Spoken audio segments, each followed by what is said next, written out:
Here's how to deactivate your Messenger account in 2026. Now here I have Facebook Messenger open on my iPhone, but it works the exact same if you're on Android or a computer. Let's go through the process of deactivating it.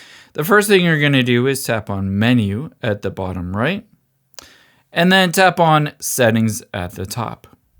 From the settings, let's scroll down and we need to get to your account center. So at the very bottom, tap on See More in Account Center.